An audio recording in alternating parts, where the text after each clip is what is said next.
All right, part three. Sorry about that. I'm trying to keep them so they don't splice, because when they splice, then I got to do some editing. So as I was saying on the keel discussion, is that if you have a boat that's going through the water easier with less drag, i.e. the fin keel, well, that boat not only because you don't have all the drag and resistance of the full length keel, it allow you to basically turn the boat faster. So if you're racing, you definitely want a fin keel. And if you have a deeper keel that's lighter, you can have all the same riding momentum or more than what you would get on the full length keel. And because you have a more efficient foil than something that's going like this, all that drag and resistance, then you might have a boat that does, say, like I said, let's say you have a full keel and it can do 50 or 60% of the wind speed. So at 10 knots, you might do 5 knots. But on the keel, depending on the fin keel, if you have a really efficient fin keel, maybe you do 70%. So you do 7 knots. So you're now, again, going faster for the given wind. Or if you have like some keel boats will actually do faster than the wind. So let's say you have a keel, just to oversimplify it, not a nautical engineer, but you get the idea here, is that let's say you have 10 knots, but you can do 120% of the wind speed. Meaning if there's 10 knots of wind, you can do 12 knots. So you can actually go faster than the wind. You see this with catamarans and stuff like that all the time, where they go, it's like there's a 5-knot wind and they're doing 12 knots, because they got so much sail area and they got no drag.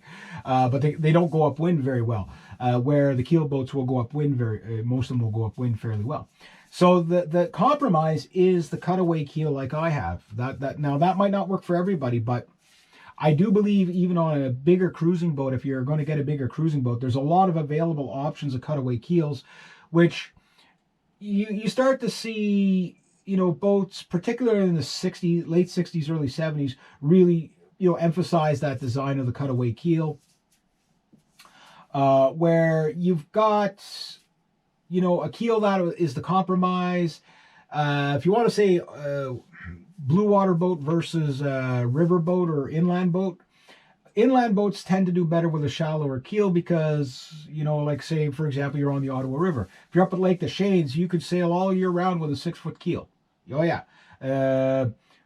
But there is some places, the river gets small for you when you have a 6-foot keel, because from the highest water table to the lowest water table, there's probably about 200 feet of shore that you can't go, that you have to come, like, at the high water, you can get about, maybe 100, 200 feet from shore on one side, and maybe almost straight up to shore on the other side at the high water. And in the low water, you're like 200 feet into shore this way and about 400 feet into shore this way, because you'll be running aground. So just to make sure you're always in adequate water depth.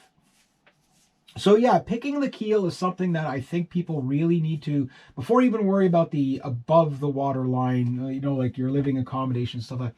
That is something but if you're going to go around the world, okay, a lot of people want to go around the world. Time is not a limit. They don't care how slow they're doing it. They're going to take 10 years to sail around the world. Okay, so then you don't really care if you have a keel boat that's full length keel. But the thing is that this is where I say, like, what's safer. Okay, let's say you've got a cutaway keel like this, and let's say, just for argument's sake, not this specific boat, but a boat like this could get across the Atlantic in, say, 3 weeks. Okay, now let's say you've got a full-length keel boat that goes a little bit slower, again, for the given wind and all that, and it's going to get across the Atlantic in, say, 4 or 5 weeks. Now, would you rather be out on the North Atlantic, not the North Atlantic, but on the Atlantic for 4 or 5 weeks? Think of all the things that can go wrong hour by hour, minute by minute, let alone week by week. So let's say you've got a keel boat. Okay, the record right now on a fixed keel boat, I believe, is something like 5 days, 12 hours, and 21 minutes, or something like that. It's an amazing carbon fiber yacht, called 100-foot yacht, called Comanche. I don't know if anybody's beaten that record. There was a boat that was called the Atlantic over 100 years ago that did it in 12 days. That record stood for over 100 years. Now, if you got an average yacht now with a fin keel, it'll probably cross the Atlantic in 3 weeks or less. Depending on your sailing skills, depending on the wind, all that. Optimize the jet streams, etc., etc. You get all that stuff.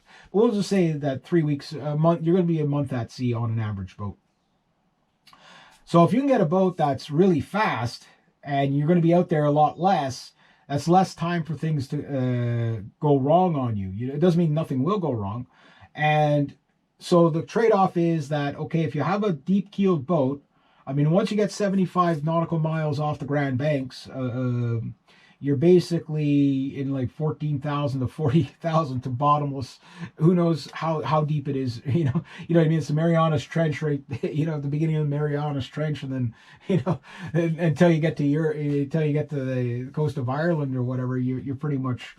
You're in pretty deep water, so you're not worried about running aground. But you could hit fish nets, you could hit logs, Volvo ocean racers. One guy got taken out by a refrigerator that was floating around around Bermuda somewhere, and it put a big hole in the side of the boat. Like they hit it at like 20 knots, nearly killed like 3 people.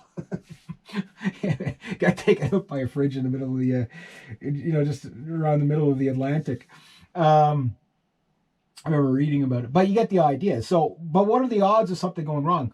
And if you look at the statistics, one thing about a fin keel is that, and I never, until somebody explained it to me, is that a fin keel, because it responds faster, okay, one of the things about it is that you might be a little bit less comfortable on a long cruise because of the solidness of the full-length keel or these cutaway keels. And that's one thing about this boat, is very, very, very, very comfortable for its size. The fin keel, you might have to trim it more often, whatever. But if the weather does get bad, usually there's less hull in the water, which means when a wave hits, the keel, okay, it responds faster. So the boat can right itself faster because there's less drag, where if you got something like that in the water, it gets knocked down. You got to wait for the boat to come back up and maybe another wave hits it. And that is a problem with keel boats, is they become unruly after, from side pressure, because there's too much resistance there. And getting back to the sail area, if you have a heavy boat with a lot of drag, then you need a lot of sail area, which means in heavy winds the sails become harder to manage, etc., etc. This is why, like, a lot of heavy cruising boats will have multiple sail plans rather than the sloop. A lot of guys like ketches and yawls and stuff like that with 2 masts. Because they have smaller sails. They have more sails to manage, but they're all smaller, and almost all of them you can pull them all in by hand. You don't need a winch to raise them and lower them. The winches are just there to snub them, that's it. So that's one thing about a heavy keeled boat, is it's going to need a lot of sail area to get it moving in light air. And so whenever you get heavy air, now you have a sail that you got too much sail out there. And that's a big problem. Where now, mind you, the racing yachts, how am I doing for time? The racing yachts, yeah, they intentionally have a lot of sail area, but that's usually for people that are more experienced with sailing anyway. They know how to trim the boat and go fast, and they know what sails to put out. When I had 7 sails or 11 sails on my Tanzer 22, I don't remember. I think it was 7 sails. I had 1 spinnaker for sure. I had a whole set of head sails for it. And, I would pick whatever. They were just hanked on, so I just picked whatever. And the mainsail was 112 square feet or whatever. But, I had that boat out in 25, 30 knot winds once in a while, or gusts up to. And this thing, I got hit one day with 48 knot wind gusts. And it was like blowing 25 knots steadily. 15 to 25 knots, this boat is awesome. 10 knots and below, don't be in a rush. Don't be in a rush. It points well. This boat points like 60 degrees into the wind. It's an awesome boat. But anything any slower than this, it would be too slow. My next boat is going to be a fast boat. So anyway, I'll do one more discussion on the keel. I didn't think it was going to take 4 parts, but it is a big issue, a big topic anyway.